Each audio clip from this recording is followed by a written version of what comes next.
Weather Rate certified most accurate forecast. Fox 54 Weather.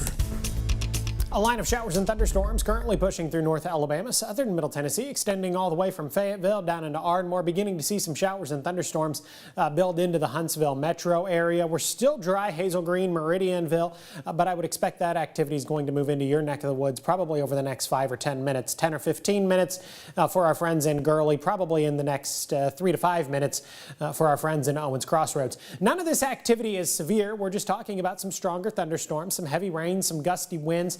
Frequent thunder and lightning, really just some activity that's going to move over your house. It's going to make a little bit of noise. If anything, our biggest concern would be the threat of just a little bit of small hail. These storms do have a history of producing just a little bit of pea-size hail.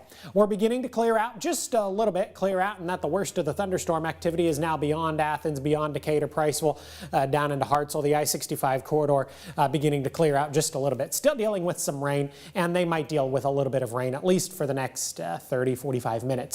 Other opportunities for showers and thunderstorms head into the Tennessee Valley as we head into the Friday morning commute. Now, the good news here is that I think Futurecast is overdoing it just a little bit. I don't think this activity is going to be as widespread as Futurecast is trying to say it's going to be. And I'm going to stick with that argument as we head into the heart of the afternoon, early into the evening. Futurecast trying to bring widespread shower and thunderstorm activity to the area. I just simply don't think that's going to be the case. I think we're going to continue to talk about scattered showers and thunderstorms as opposed to widespread activity. This activity does come to an end as we head into the overnight and then early into your Saturday morning. We get to the middle and later part of Saturday morning, isolated activity begins to build back into the Tennessee Valley, and we're going to sing that exact same song as we head into Saturday afternoon, Saturday evening, before it comes to an end as we head into Saturday night.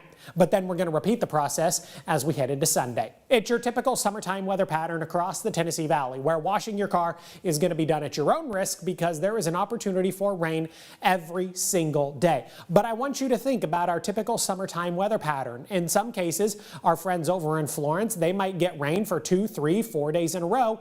But our friends in Fort Payne, or even our friends in Tuscumbia, also in northwest Alabama, they might not get any rain for 2, 3, or 4 days at a time. We could use the rain across the Tennessee Valley. Everybody has seen less than an inch of rain so far this month.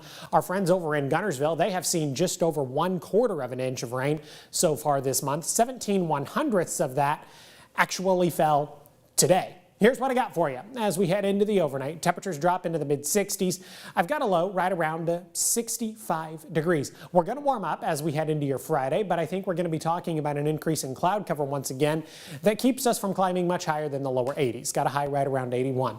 Mother's Day weekend actually looks quite fantastic. 85 on Saturday, 89 degrees on Sunday. Isolated showers each day. Do not cancel any of your outdoor plans. 85 on Monday. We stick with the lower 80s as we head into Tuesday, Wednesday, and Thursday of next week. Kenesha.